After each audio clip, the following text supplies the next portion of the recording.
Et bonjour à tous, aujourd'hui on se retrouve pour une présentation de quartz à oxyde de fer. Tout l'intérêt de ces quartz, c'est justement de laisser ces oxydes de fer bien jaunes. On pourrait très bien les retirer aux acides pour avoir des cristaux de roche absolument incolores, mais c'est bien dommage, c'est tout l'intérêt. Donc il y en a 12 ou 16, je ne sais plus, enfin quelques-uns, en tout cas tous à peu près de cette dimension, donc de bonne taille. Donc comme d'habitude, en description, vous pouvez retrouver le lien vers la chaîne principale, le lien vers le site pour pouvoir commander toutes les pierres présentées et, comme à chaque fois, un numéro de référence s'affichera juste ici et il vous suffira de cliquer sur ces références en description pour emmener directement vers l'annonce de la pierre présentée. Si les liens ne marchent plus, c'est que la pierre est soit réservée, soit déjà vendue. N'oubliez pas que si vous voulez voir le plus rapidement possible toutes les pierres présentées, n'hésitez pas à vous abonner à cette chaîne secondaire pour ne pas rater les nouvelles sorties de stock. Donc, on est parti. Donc, un très joli quartz à oxyde de fer avec une très belle couleur, une belle gerbe en hérisson, scié à l'arrière pour que ce soit bien présenté, bien posé. Et des quartz bien brillants. Souvent avec les oxydes de fer, ça rend les quartz un peu ternes. Là non, ils sont bien brillants. Pour ce quartz à oxyde de fer, il y a quelques petites associations sympas avec du cuivre. On peut voir un peu de bleu et un peu de vert. Azurite, malachite, en tout cas des dérivés de cuivre. Et vous avez de la galène en noir au milieu des cristaux. On peut le poser joliment comme ceci.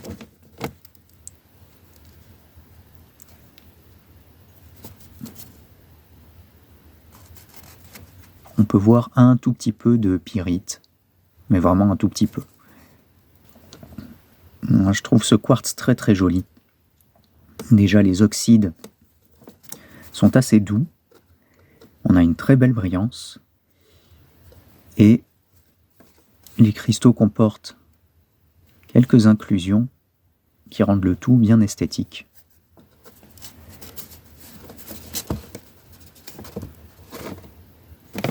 En plus, on peut vraiment le poser joliment.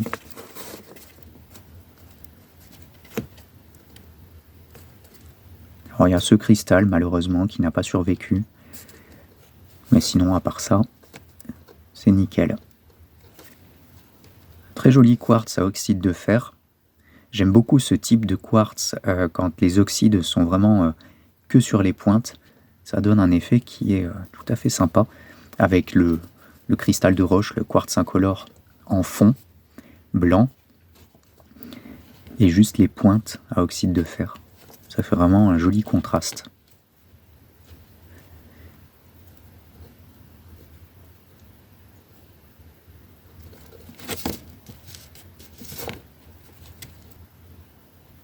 Un quartz à oxyde qui donne une couleur jaune sur la base, on va dire, et fumée sur les pointes. Plein de cristaux qui sont joliment entremêlés.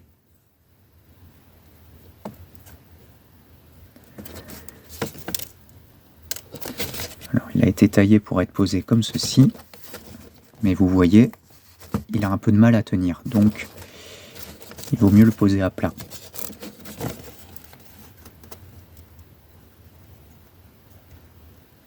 Un quartz à oxyde de fer avec de la galène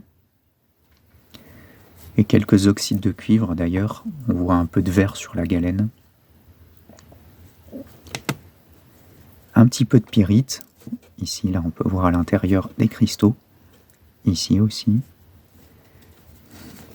Voilà, une jolie petite association. Là, on voit bien la pyrite aussi.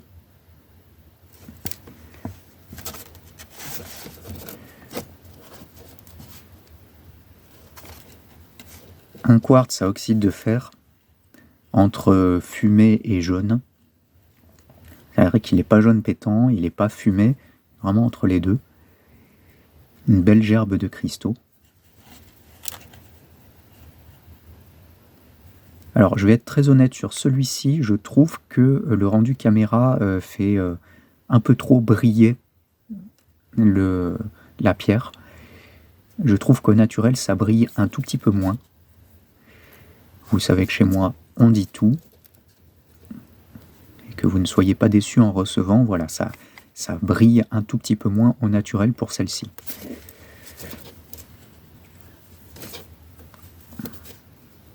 Néanmoins, ça reste un très joli quartz. Un quartz à oxyde de fer qui est très sympa d'observer à la loupe parce que vous avez des dépôts d'autres minéraux sur les cristaux. On peut voir un petit peu de pyrite, par exemple.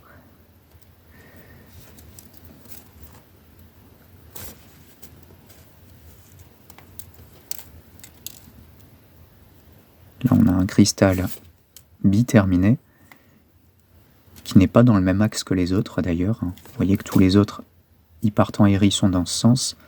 Et là, posé dessus, petit cristal biterminé. C'est tout mignon. Là aussi d'ailleurs. Hop. Un quartz à oxyde de fer. Alors ce que j'aime bien sur celui-ci, outre le fait que la gerbe de cristaux est bien proportionnée, je ne sais pas si vous voyez ce que je veux dire, mais voilà, c'est bien dispatché, bien comme il faut, c'est assez esthétique, mais on a un cristal qui est venu grandir par-dessus, dans le sens contraire. Donc on a tous les autres cristaux qui partent en hérisson vers la caméra, et celui-ci qui part comme ceci. Je trouvais ça sympa.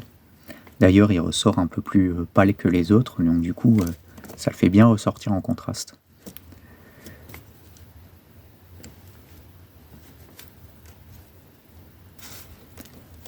Un quartz à oxyde qui donne un aspect fumé à la pierre, avec la base qui est un peu plus jaune. Voilà, on peut voir bien la différence entre le jaune de la base et le côté fumé sur les pointes.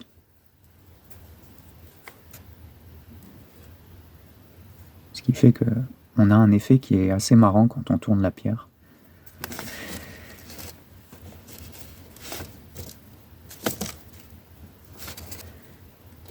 Un quartz à oxyde de fer avec des oxydes tout légers. On peut bien voir la brillance des cristaux incolores et avec quelques cristaux,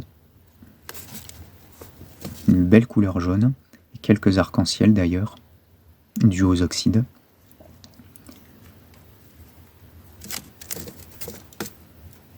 Moi j'aime bien quand ils sont tout oxyde de fer, tout jaune, mais celui-ci, je le trouve très sympa aussi. Parce qu'on a comme une petite couronne jaune qui vient ici.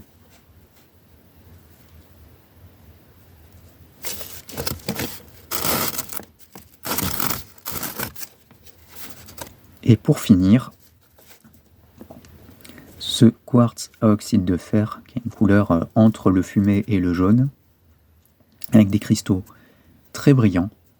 Alors c'est toujours pareil, les oxydes de fer, souvent ça ternit les pierres, celui-ci il est particulièrement brillant pour un quartz à oxyde.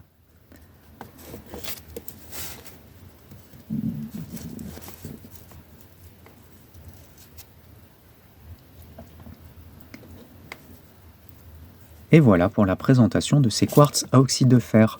Retrouvez tous les liens en description.